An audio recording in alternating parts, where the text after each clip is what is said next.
tengok ekonomi.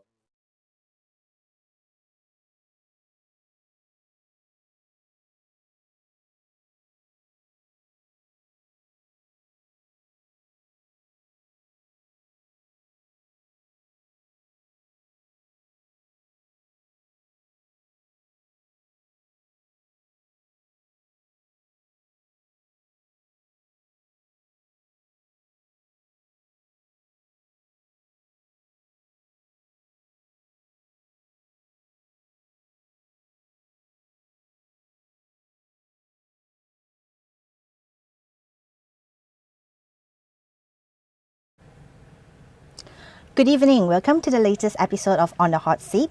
I'm your presenter today, Li Chin. So, the entitlement of the Emergency Essential Powers Ordinance 2021 reads, the YDPA is satisfied that immediate action is required to guarantee and preserve the security, economic life and public order. So, the reason to guarantee that we need a guarantee and preserve, it's because a grave emergency arising, threatening the security, economic life and public order of the Federation arising from the epidemic of an infectious disease, namely coronavirus disease 2019, COVID-19. So Malaysia has been in a state of emergency since January 2021 this year. It's close to 4 months since the Emergency Ordinance 2021 is in place. However, we have witnessed fluctuating of confirmed cases. With daily cases, even today, we see that it's exceeding 2,000. And perhaps that's acknowledged by a minister that there's an emerging education cluster after the school reopens. Perhaps this is really a time for us to revisit how effective is the emergency ordinance in delivering its goal, i.e. to preserve security, economic life and public order. Joining us today via Zoom is Professor Dr. Victor Ho. Hi, Professor. He's a public health... He's a public health expert from University of Malaya. And another guest today is lawyer Muhammad Rafiq Rashid Ali. He's a council member of the Malaysian Bar Council and also a member of the Tamat Darurat Committee. The committee is actually campaigning to appeal to the YDPA to end the emergency before August. So welcome, Professor, and welcome actually Rashid. So I think it's good that maybe I can have your view on what's your take on, so far how effective the ordinance is in achieving its goal. If you think it's effective and why, and if you think it's not effective, then why. So can we start with Prof? Good. Thank you very much, Liu Chin, and thank you for the question. Basically, if you look at the cases now, the cases is, as you mentioned, the cases is basically on a seesaw kind of manner where there's rise of case and there's falling of case. All right. So that is the situation that we are facing. So what have the emergency order actually achieved? All right. So that we cannot have achieved in what we have done in March last year, 2020, where basically we started with the MCO. So when we started with MCO, we're using another piece of legislation, which is basically already passed by the parliament. And with that piece of legislation, we can actually control the virus from spreading. But currently, with the ordinance, there are not. I think the ordinance might be good, but the how the ordinance was being carried out might need some tweaking because of the issue of there is the policy that's being shared are not really consistent. All right, so there are different policy and even the enforcement of the policy also are not consistent.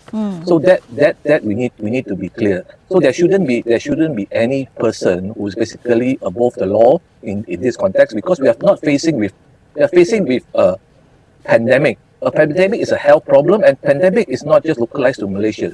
It's basically worldwide. And if we in Malaysia we don't act accordingly, I don't think we will be able to survive. Look at what is happening in India, and we don't have the capacity as India to actually manage the case like what India has. There's 300,000 cases a day, which is very high. So, Rafiq, over to you. What do you think, as in a general view, how effective is the ordinance in managing the pandemic, or in delivering whatever that it set out to achieve? Yeah. Hi, Prof. Hi, Yuchen. Hi. How is everyone? I hope everyone is okay. I, my simple view, not only from a legal standpoint, but generally, Yes. if we look at the fact that this emergency was actually declared in January this year. My main query, my main question, and also rather general outlook would be on why the need for an emergency. We have been surviving with this pandemic, with this current health problem since January last year. March last year, and it has been going well, going fine by way of MCOs, the movement control orders, and all that.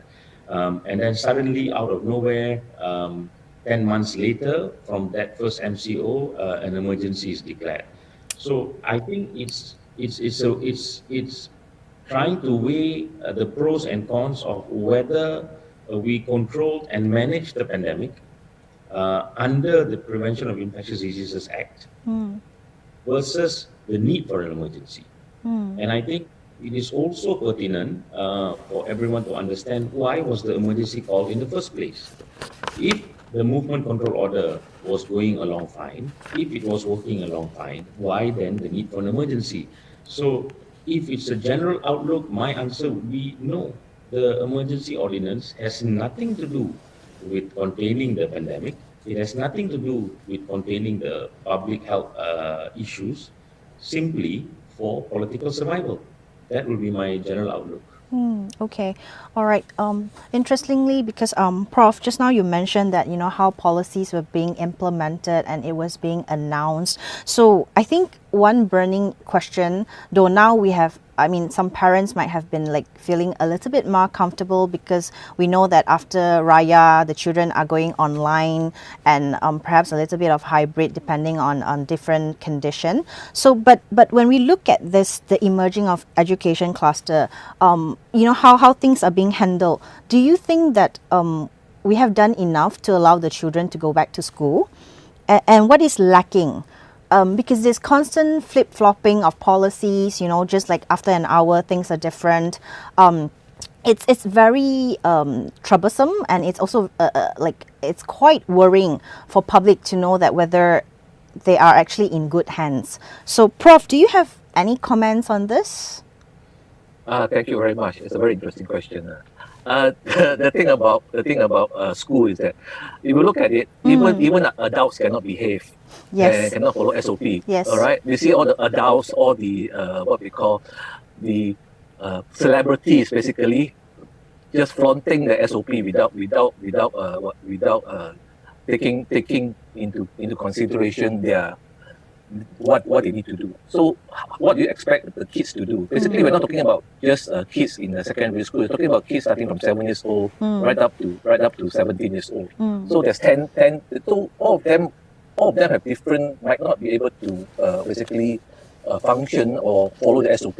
And if you ask them to just sit down on the table, basically what's the point of going to school anyway? If you only sit down in the table and you don't interact with other people. So schools, there's two reasons you go to. There's only one. Basically, there's two reasons you go to school. One reason is basically to learn something. All right. The second reason is basically to be able to communicate with people, to be in the community, so that you can basically fit yourself into a community. But currently, in this situation where you don't allow communication between children, I don't think we should actually continue the schooling until maybe when the case just actually comes down. We can look at how we do, like as you say, hybrid kind of schooling. It's not there's so many ways that we can do it. I know there's a lot of children that don't have the facilities to actually do online learning, but we don't have to just do online learning. There's other kind of learning. I think we have very good educationists in the country, and this educationist basically can think of way to teach the student without basically going back to school. So I think that we should stop the school for until the cases actually return back, and not just in Malaysia. You must understand, cases basically there's no border this pandemic. So and around the region when the cases actually comes back to normal. Yeah. So you do think that we still need to relook into our policies in sending children back to school? Right. I don't think we should send children back to school. You don't think? I think that we should just have them do the hybrid kind of teaching, right? The hybrid in the sense that it's not schooling and not schooling, but only those that need to, let's say, get your hand dirty or scientific experiment, then you can go to school and do the scientific experiment. But other than that, you're just sitting in the class listening to the teacher. So what's the difference between sitting in front of the TV and listening to someone lecturing? So there's no difference. The problem, the thing about going back to school is basically, I think the responsibility that we let the teacher to take the responsibility instead of parents taking the responsibility to teach the student, teach your child how to study and things like that. So that is the thing. Sorry, if I may just chat in, Yes. bounce into it. My main worry is this. When the budget was passed and a lot of hoo-ha was called within the budget, and 150,000 laptops were supposed to be delivered to students, and parents were very happy. Okay, government is doing something about it. But this is where I think we link it back to the ordinance. The ordinance specifically says that Parliament is not going to convene. Parliament is frozen if you don't go to Parliament. So when Parliament doesn't sit, how is the government to be held accountable? I mean, if we are going to do online learning, online teaching, I do fully agree with Prof. Normal adults like us also, it's very hard for us to, patuh SOP or follow the procedures. What more a 7-year-old child or a standard 2, standard 3 child? But where is this online learning going to bring us to? There are a lot of issues currently, and the government doesn't seem to be answerable to those. And the only way that you're going to be answerable to those people would be if your MP is allowed to stand in Parliament and question where is the allocation, where is the budget, if it's debate TV, why isn't it going on? If the laptops, why hasn't it been delivered? So all these are issues in which, again, we come back to the issue as Prof has stated out earlier, maybe the implementation. But the implementation, where do we question it? We question it in Parliament. And that's where the people is. That will be my view, Prof, if it comes to online learning. Yeah. Basically, I agree with Rafiq that we need a plan, and currently there's no plan on online learning. We cannot just go back to let's say, okay, synchronous online learning using Zoom or using Google Meet or using any of those platforms. It is very difficult for you to sit 4 hours in front of the computer. It's so tiring, sitting 4 hours in front of the computer listening to your teacher talk. So usually you go to sleep. So that is not the way forward. The way forward is to look at different pedagogy. I think we got a lot of good teachers, different pedagogy, learning, like what Rafiq said, Didik TV. We have TV, where Didik TV, then the teacher itself is actually to enhance the learning by giving assignment, having discussion, not sitting in front of a computer and talking. It's like I'm talking and then you're just, whether you listen to me or not, I don't know. Yeah.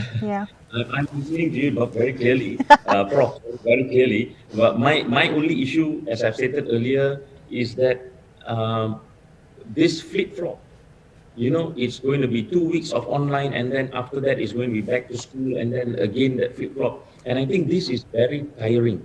The parents get very frustrated. Of course, the students will get more confused. Of course, the students would like to stay at home. I mean, there's more time for video games and bicycles and footballs and all that stuff. But where is a concrete plan?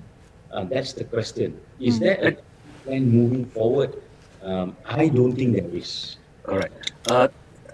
The issue about education, sometimes people take too much emphasis on getting educated. Getting educated is different from going to school.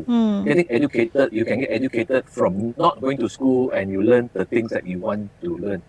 The problem is basically we say, we miss our education, we miss our structured education. The problem is structured. Sometimes some people cannot take themselves out of the structure. Take themselves out of the routine. My sister have gone to Center 5. I need to go to Center 5. I need to see my. So those are routine is there, but let's think out of the box and look at the situation, which is different now. So But for this to happen, we need good people that can think and move forward. Yes. I think if you look at the aspect of many parents, they might not have the time to think out of the box because they might be frantically looking for a way to survive, and that's also a challenge that many Malaysians are facing. So if not the government, then who can they actually, expect, people to plan all this out for them? So, but Rafiq, I really want to go back to you because I know that, in the general outlook that you say that, you mentioned that, we don't really need a emergency ordinance. But one of the reasons that was given to justified the emergency ordinance is it allow the government to actually, the state to actually marshal all the resources to curb impact of COVID-19. Do you buy this, or what's your take on this justification? I think we just have to look at the previous Act 342, which we had, the Prevention of Infectious Diseases Act. That is a very strong piece of legislation. Before the show, we were talking with Prof, and Prof seems to agree with me on this, that the legislation which was already enacted, Act 342, was already strong enough. We've also had the Majlis Keselamatan Negara or National Security Council Act, which allows a pooling of all these resources, whether it's what they call it, the health services, whether it's the armed forces, whether it's the police. So we had all of these important posts and positions, and also ministries which would actually be harnessed together. End of the day, it was only a matter of whether the government was capable of doing it, and also to contain the spread of the disease. If it was going along fine since March last year, why 10 months or 11 months down the road the change into an emergency ordinance? If the justification was to enable the current government with the emergency to ensure that all these resources are pulled together, then the answer would be no. You had all of those powers before, but why do you now have to change it to this? Hence why I stated earlier when I started off by saying that it's purely for political purposes, nothing else. So I don't see any justification in using of the emergency ordinance if that is the sole reason. I think I got to agree with Rafiq, because if you look at MyApps 2.0, then I went and listened to how they basically started. They started off after the election in Sabah, when everything was basically getting worse. All right. So it took them 3 days to start, and that was before the ordinance actually. So that time, if you can 3 days to start a 10,000 bed hospital, all right, in the middle, so I don't think the ordinance actually played a role. But what actually happened in the ordinance, I'm not really clear, because I don't follow the ordinance per se, because we are just doing what we are doing in the hospital, and we are just continuing giving service to our patients, continuing ensuring the safety and health of our patients. So basically, I work in the University Malaya Medical Center, and one of my roles is basically to look at the occupational safety and health of my all the workers within the University Malaya Medical Center. If Prof is touching on that, need to harness all of those aspects of, you need to get ready a field hospital, for example, 10,000 beds within 3 days. You don't need an emergency ordinance to do that. You already have the previous act in which you can do that, number one. Number two, you've already got the help of your Majlis Keselamatan Negara Act or National Security Council, which allows the Prime Minister and members of the Cabinet, it allows the Armed Forces Chief, it allows the IGP to sit on that panel. So all these are actually instances in which the government already has that power. If you have to look into the emergency ordinance which was enacted in January this year, one of those things would be if the government sees the need to take over any facility, or if the government needs to set up any special facility, then the owners of that facility will have to give up the rights to the land and stuff like that. That is already within the powers of the MKN. That is already the power. But that didn't happen, correct, Rafiq? It didn't happen. And when they're discussing with other healthcare provider, there was much resistance in that context. Yes, but if there was resistance at that point of time, Prof, they could have used those acts. Do they really need to turn into to call a state of emergency just for that specific purpose? So if No. whether it's justified, no, I don't think it is.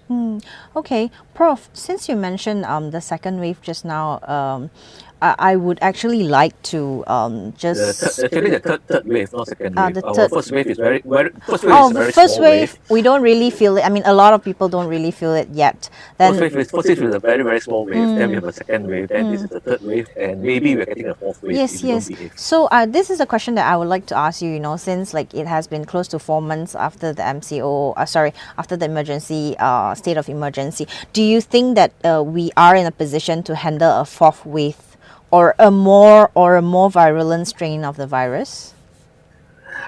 I think basically, if we actually done what, I think everybody is what we call fatigued already. All right. Yes. And following SOP is fatigue. Everybody when asked them why you don't wear mask, I cannot breathe. You know, I cannot breathe. So the idea is not you cannot breathe. The idea is not being selfish or for yourself. It's basically ensuring that you are part of a community and you are basically the responsible individual in a community. I think that issue have not been stressed out clearly to everybody. That you're protecting yourself. You're protecting your family. You're protecting your loved ones at home. That's why I say that every day I go to hospital since the January of last year. Every day I go home. Basically, you're afraid that whether you bring the disease home or not. But I still got to go to hospital because I still ensure that functioning. So Yeah. Rafi have the liberty to actually stay at home and do work from home. I have not been able to do that since January last He year. can conduct online hearing. Yes, I know. I heard that before. Online hearing and trial maybe. Actually, Professor, I would actually like to talk about, you know, when our preparedness, one issue that often when we talk about our preparedness or a country's preparedness against the virus or the fourth wave or fifth wave, whatever it is, it's also, you know, how effective is our vaccination plan or our vaccination program. So what's your take about the vaccination program? Because like some people think that we are rather slow, but our science and technology minister said that, you know, we have administered as much as we could with whatever that we have received. Then it's up to the supply of the vaccine as well, so the dosage as well. So I don't know. I mean, you are in the public health sector. Maybe you would have better insights that could enlighten us in this aspect. I think the vaccine situation around the globe is actually very, very complicated. Yes. Because we know that there are a lot of people, very rich country actually bought the vaccine earlier and actually secure the stock for their country. And that is not supposed to be what is supposed to practice. Basically, at the end, unless everybody is safe, no one is safe. We look at the situation in India now. If let's say 100 people or 100,000 people from India comes to Malaysia, we would be having a lot of trouble, a lot of issues.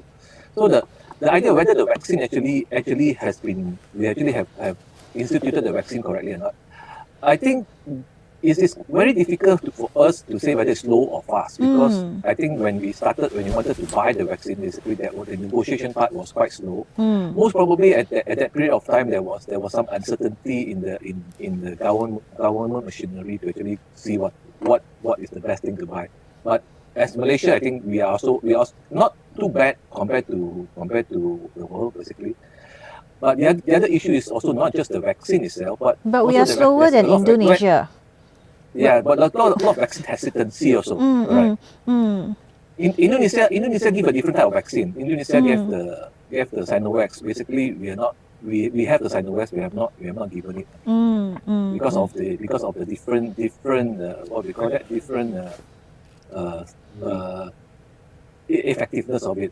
Yeah, right? yeah. So that is the reason. But sorry. Yeah, I just want to get Prof's thoughts on this if possible. There's also been quite a bit of talk or chatter in social media saying that why can't we actually also try to learn to produce our own vaccine? or try to be involved in the stage of, producing of the vaccines. Any ideas on that, Prof? I'm not clear. Basically, the science and the technology is basically very, very expensive, right? And we have not started earlier. If you started earlier, then it would be okay. But we don't have the capacity to actually manufacture this type of vaccine because our number of population is actually very small, only 20,000 people, right? And of course, our cost of vaccine production also is quite high compared to, let's say, India. So that is also the issue. So there's two issues here. Basically, development of vaccine, one, and also secondly is production of vaccine, two. Right. So at that point of time, we are not looking into that context because I think we are comfortable with that the vaccine we have, and we actually before COVID-19 we are comfortable with what we get from our supplier. I think on this topic of vaccination, if I may, the other worry that we seem to be having, the Rakyat seems to question, is that why isn't the information actually flowing into us? I think we are mature enough, we are a mature enough country to actually understand if the government tells us, okay, look, this is our current situation, this is what we're trying to do, this is how we're trying to handle it. And I think that information flow from the government is not forthcoming. I think that is also the other worry. And of course, we Malaysians are very famous for being the best netizens in the world. We try to complain about everything. We do not want to find the solution. That is also another issue. But if the government can actually lay down proper information and tell us, look, these are the facts, this is where we are delayed, this is why we're having some issues, I think the Rakyat can generally accept it. But when the government doesn't want to be so forthcoming on this, that's where I think issues start to arise. I think I agree with Rafiq. If you did something wrong or if you have not done something correctly, I think you should just own up to it and say, okay, this is what will happen, this is our mistake. Moving forward, this is what's going to happen, and this is when you're going to get your vaccine. So that is also important. Of course, the other issue is the current flip flop of other kind of vaccine. All right. So the vaccine hesitancy also is another issue. So I've been fighting vaccine hesitancy for the past couple of months already. So fighting means that going on talk shows and listening to people, talking to people, even going on the ground and looking at the following politicians around to talk to their constituents. Oh, you mean so that's also a problem. Prof, you're referring to some of the resistance or hesitation that the public has. Yeah. And also that I would think that, the number of registering, those who have registered on MySejahtera or how whatever manner to be vaccinated is also rather low compared to, Yes. our total population. So Alright. since you have been talking to many of these people, what do you think that their worries are, and how did it come about?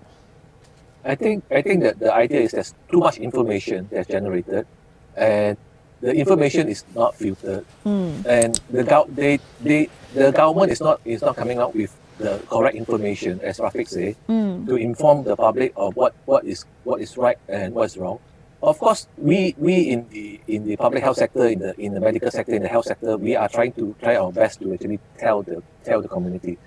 But even yesterday, when the AstraZeneca was basically approved to be given to 60 years and over, Yes. there was some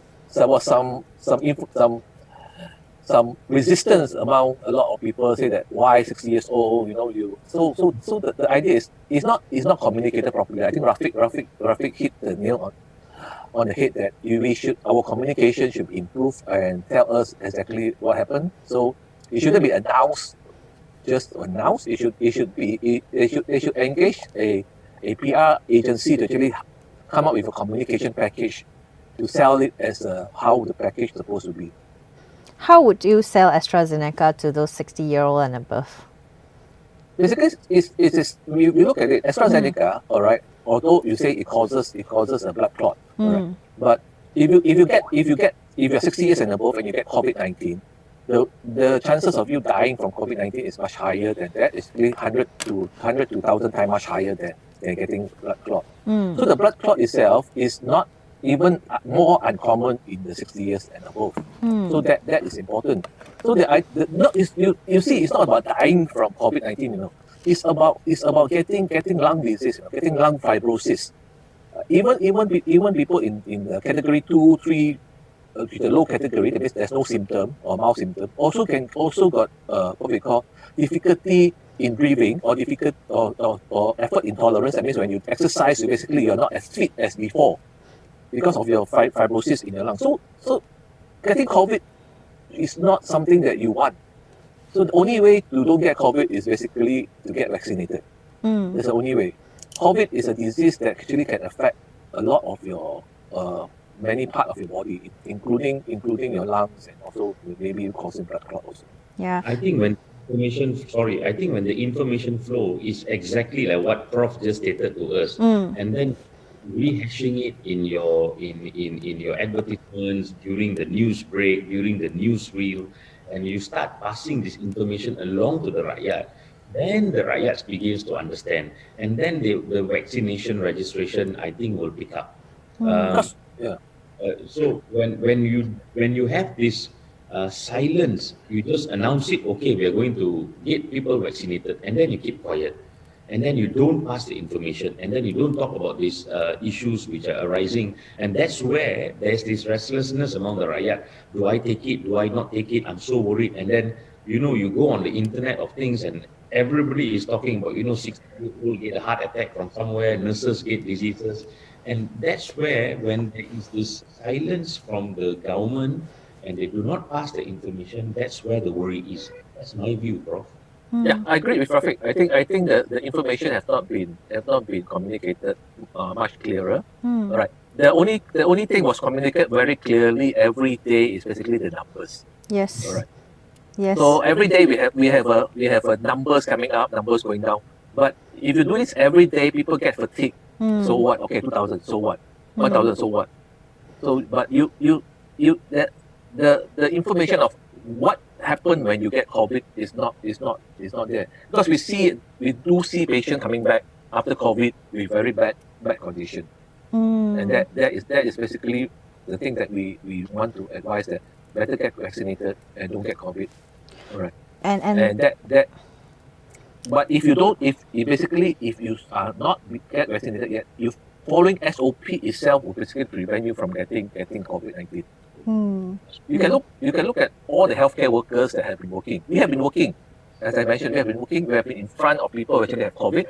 But because we follow SOP, we follow the standard operating procedure. We know what is the right PPE to wear, how to observe hand hygiene, what other things. Basically, that is why we can actually did not get the COVID-19 of all the healthcare workers. That's why our healthcare system is still functioning. But we do have a number, a very small number of cases where frontliners are still contracted with the virus even after vaccinated. So, Prof, what would your advice be for public that has been vaccinated? They still have to comply with SOP. The idea is that if you get, you see, same like measles. Right? Remember last time measles, there was the problem of the measles disease getting flare up again because a small group of people did not take vaccine. So the idea is that unless everybody has the herd immunity, you still have the chance to get the disease, but maybe not so severe, but you still have the chance to get the disease. So the idea, but the number is very slow. But the main thing is that even you get the disease, you will not suffer so much. But the main thing is that we have to reach herd immunity, where basically everybody get vaccinated, so the virus won't be in the community. Once the virus is in the community, it can mutate, it can do whatever it wants, and you can get infected. So that is the thing. So if we can get herd immunity the quickest, then we will be happy to do that. Yeah. Then we can go back to normal. Yeah, probably this is a good opportunity again to remind all of our audience who are watching this, if you have not registered yourself with MySejahtera, for the vaccination, or even your parents, your elderly, just do it as soon as possible and get vaccinated so every one of us is safe. So that's what Prof is actually trying to emphasize, and that's for all of us. So let's all get vaccinated. Unless all of us are vaccinated, or at least 60 to 80% of us are vaccinated, none of us are safe. Alright, so we need to do that. Of course, I have been vaccinated, but I still go practice my SOP. I still wear my mask. I still don't go and hug people, kiss people, and things like that. Yeah. Those are the things that we do all the time. But I think that's a social. That's why I say there's a social issue that we have not addressed. We're just looking at the health issue, looking at the economic issue, but the social issue of communicating or basically we are creatures that we need to be engaged with people. We need to talk to people. We need to touch people. So those are things that are the problem that we are facing now because of that. Yes. I think, Prof, you're trying to say that there must be this change in our social mindset. In the way we live, the way we talk to each other, the way we communicate with each other, the way we go to work, the way we go to our kedai mama, the way we play football. I think it's a wholesome change in the way we live our lives from now on. I think that's what Prof is trying to advocate, and I think it's so true because since last year, a lot of things in our life has changed. So I think socially we will have to move towards this. Even when we go for our normal Semayang Jumaat also, I see that SOP is adhered to 100% when we walk into the masjid or the mosque. But when we come out, it's normal. So I think that mindset must change. Going in also must be SOP, keluar ataupun coming out from must be SOP. I think that's what Prof is trying to say, Prof. I think that is the important thing that we need to follow. We cannot come out from the mosque and then start salam everybody. Yes. Yeah. And also we should not take out our mask when we are in the mosque. All right, that can actually spread the virus, because I heard of cases that basically if the imam wasn't wearing a mask and the person sitting behind them got COVID-19. So that is important that we need to stress. I know sometimes it's very difficult for us to say, must take up the mask for us to talk. We don't have to take out the mask to talk. We can talk with the mask on. Maybe talk a little bit louder or a little bit softer. I think that is also is okay. Yeah. Or just don't talk so much. Also is okay. Yeah. Okay. I think we have discussed, we have touched on a lot on how we should behave, especially during the time, the pandemic time. I would also, I noticed that, throughout our discussion, there are two very important elements that has been mentioned. Accountable and transparency. Like, the government should be much more forthcoming with the information, or, it should be done more effectively. And that's part of transparency, and of course accountable. If you've done something wrong, just own up to it. And I think these two key elements is very important in delivering all the deliverables that we public expected in terms of public policy. So in general, like, Rafiq, maybe how do you think that we are faring? I know throughout you have been saying that the government are not very forthcoming, but what about accountable? Have you seen any actions or any incident that you think that they are quite accountable, or otherwise? The first thing that comes to my mind, two things will come to my mind. Number one, double standards. Double standards in the sense that there isn't this uniformity in enforcement agencies applying the laws equally to everyone. I'm not talking about ministers getting special treatment or those supporting the government getting special treatment. That is too politics. Let's go there first. Let's go to the fact that the rakyat out there seems to be talking about this special cluster of those people who are richer than them, who seem to be getting a different kind of treatment. If you're not allowed to go for your relative's marriage outside of the states, it should apply to everyone. If you're not supposed to have your honeymoon in Langkawi or wherever, it will also apply to everyone. if you're not supposed to, do something, go for any special occasion, it should also apply to everyone. So I think when there is this double standard, this is where the rakyat starts to feel a bit uncomfortable and frustrated because there is no equality. I think the issue of equality is a very, very big issue in this country right now. Secondly, if I may just touch on a democracy which is a democracy moving forward must be a democracy which is robust. There must be robust debate in the open. And how is the government supposed to be held accountable if it doesn't go and fight it out in parliament? Your Wakil Rakyat has the power to question the government, especially in relation to even as late as last week, we see that the National Trust Fund is now being open to be used by the government specifically for the purchase of the vaccines. But do you need that much money? Who is supposed to question the government? Your MP is supposed to question the government because, of course, not everyone can go to Parliament and start questioning and holding the government to account. Which is why at the start of the show, you introduced me as someone sitting in the Tamat Darurat Committee, which is what the Tamat Darurat Committee is trying to instill in the rakyat to understand that Parliament needs to convene. If all of the MPs are already vaccinated and our children are going to school, why can't our MPs sit in Parliament and try to debate this issue robustly? Examples of vigorous debates in Parliament would be, why do you need to pay an extra 2 billion, for example, for vaccination or the procurement process? Why do you need to dip your hands into the national fund? So these issues are issues in a robust democracy must still be allowed to do so. By hiding behind this emergency, we go back again to the same issue.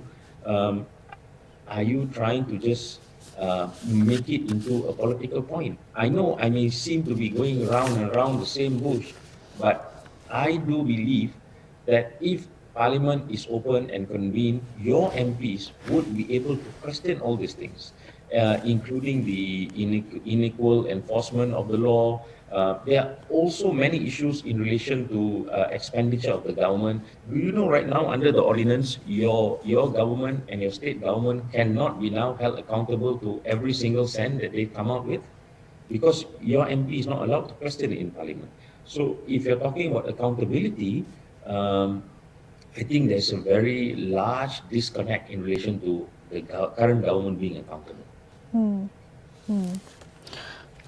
Doc, what about in terms of accountability and transparency when it comes to public health policies implementation? Do you have anything to add on?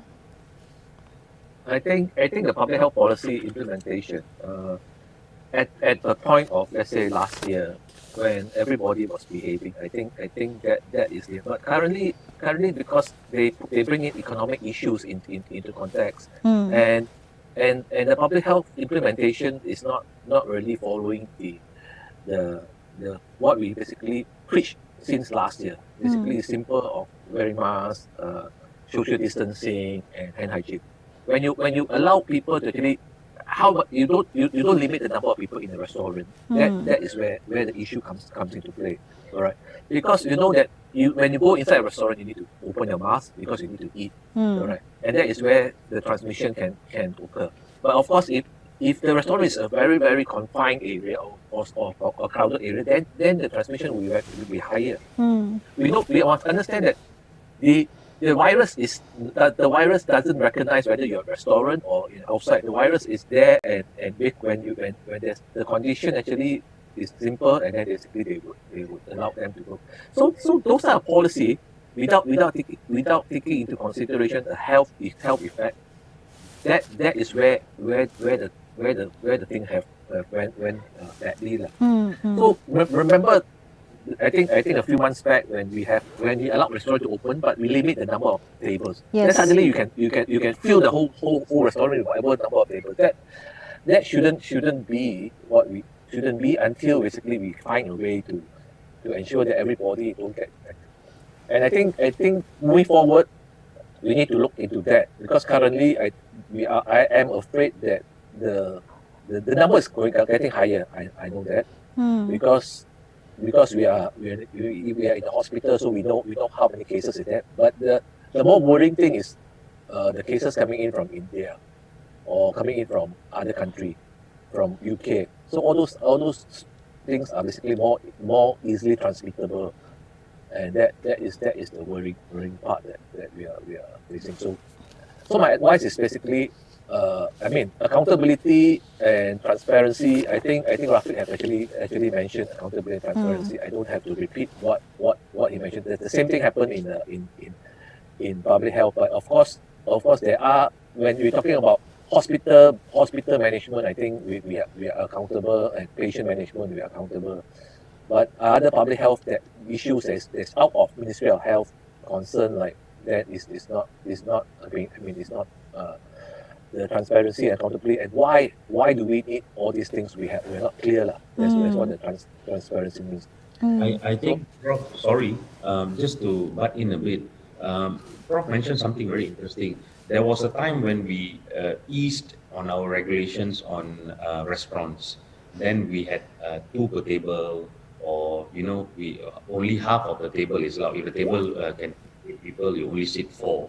And then suddenly, out of nowhere, within 2 weeks, it changed. The maximum number is allowed in. I think the other thing that this government must think of is this government ready and willing to make unpopular decisions?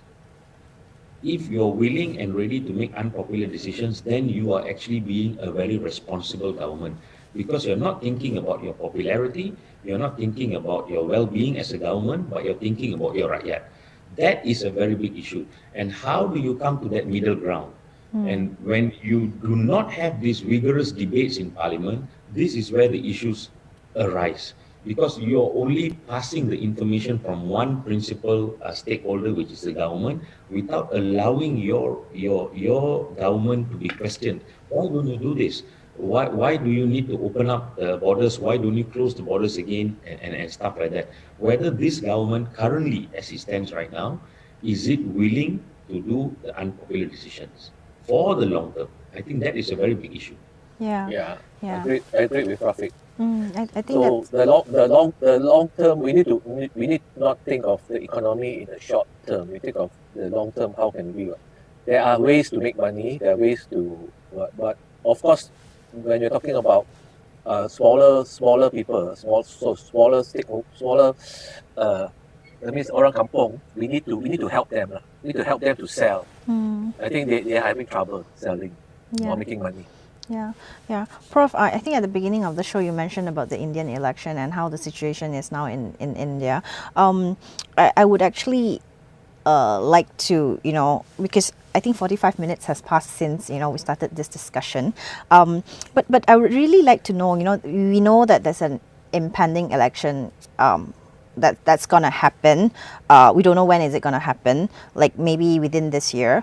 So as a public health expert, right, do you have any advice on going into an election and the measures that, we need to take if we are going to have one?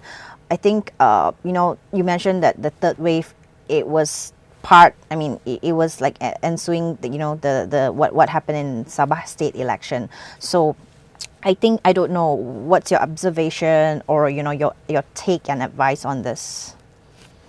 I think election needs to go on if the constitution says so, it needs to go on. All right, there's no issue, there's no problem with election. Same thing, there's no problem with opening restaurant. There's no problem with opening what we call your Pasar Ramadan or Pasar Ramadan. There's no problem with opening supermarket. It's just that the people have to behave. And let's say you have an election. Let's say the border is closed. So the border is closed. No one can travel. What happened in Sabah election is a lot of people from Semenanjung actually was given free ticket to go to Sabah to support the Sabah election. So that is where they brought back the virus. If the Sabah election was Sabah alone, there shouldn't be a problem. But the problem in Sabah election is not Sabah alone. It's basically Semenanjung people going to Sabah. So that is the problem. So the election can goes on, but you need to follow a strict SOP. All right, campaign must have a strict SOP. Everybody cannot. If you follow strict SOP, there's no problem because we have survived we are here and we go out, we go to supermarket, we go to shopping center, and we buy things, but we don't get COVID, correct? Because you follow strict SOP. You make sure you wash your hands, make sure you social distance from other people, make sure every time you go out you wear a mask. So you don't get disease if you are going out for shopping. You only get disease when you are with your friend and you makan together. That's where you get COVID. Most of the COVID actually comes from close contact with kawan. It's not go out to see stranger. You cannot get COVID from stranger because when you go see stranger, usually you wear a mask, usually social distancing, and of course we don't like to talk to strangers, so we just don't talk to strangers. So that is the thing. If the election can have strict SOP like what we do during just when we open up the MCO, when we could line up to go to the supermarket, I think that should be okay.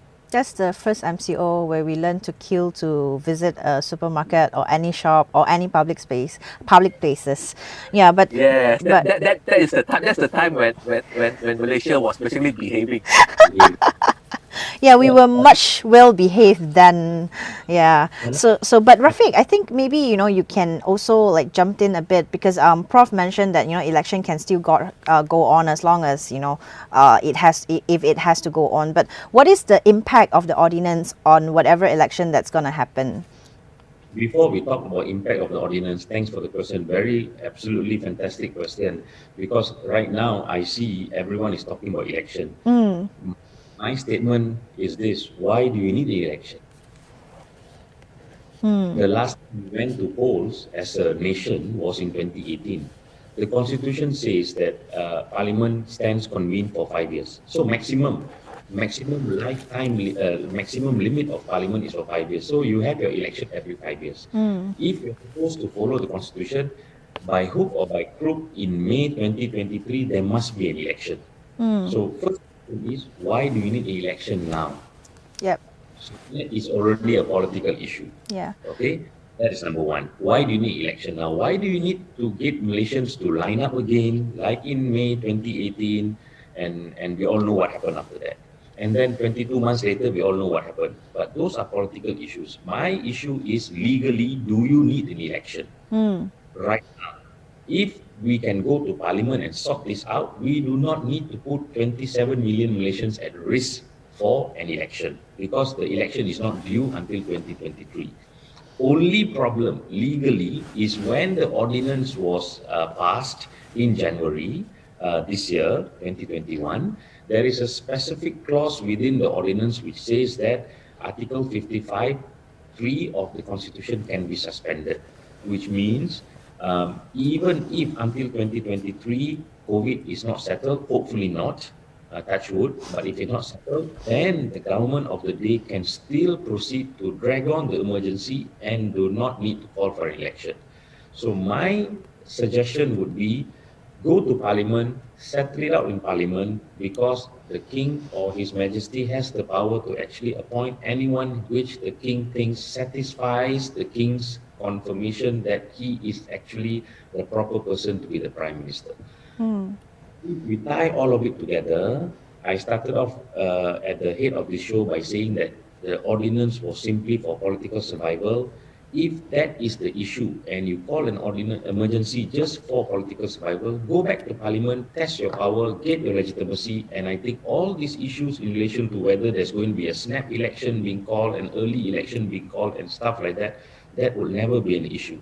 But until and unless you cling on to power through this way, and the issue of election and getting the rakyat hyped up on the election, one thing that which actually tickles me, every other day we seem to be getting all these videos and pictures in WhatsApp showing the current government or the opposition getting ready for, gerak kerja pilihan raya, and then printing of t-shirts, passing of goodies and all that. But it's not in the season yet. And this is where I think when Prof mentioned the word fatigue, I think the rakyat is also very fatigued. I mean, is the rakyat being made to pay for something like this? The Sabah state election actually proved it. At the point of time when the Sabah state election was called, there was absolutely no need for the Sabah state election. But it all because there was this movement made by certain political parties to wrest power. So your question, even though brilliant for me, there is no need for an election. It can be solved by way of sitting of parliament. Okay, I think we had a very fruitful discussion. I mean, for the past close to 55 odd minutes. I think I can conclude that Prof thinks that we should continue to behave ourselves. It doesn't matter what's in place, whether there's an election or and in terms of the vaccination, Malaysians should continue to do what they should do in fighting the COVID-19. And for Rafiq, you think that we should go back to Parliament for a lot of things, so that there is an accountability and transparency, and let Parliament do a lot of things that it should be doing. The counterbalance, the balance, the check and balance measure. So, okay, I think this is a very good place to end our conversation today. I don't know, maybe both of you have anything to add on. Prof, do you have anything to add on?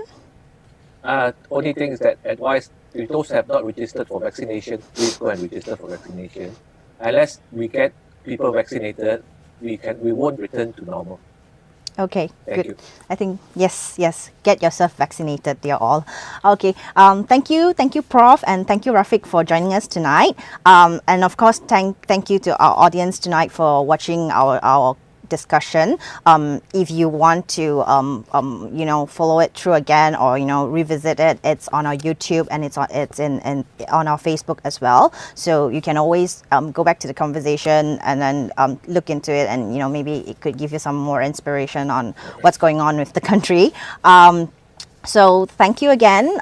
It's Lee Chin from On the Hot Seat. Till we meet again. Good night. Thank you very much. Bye. Thank you.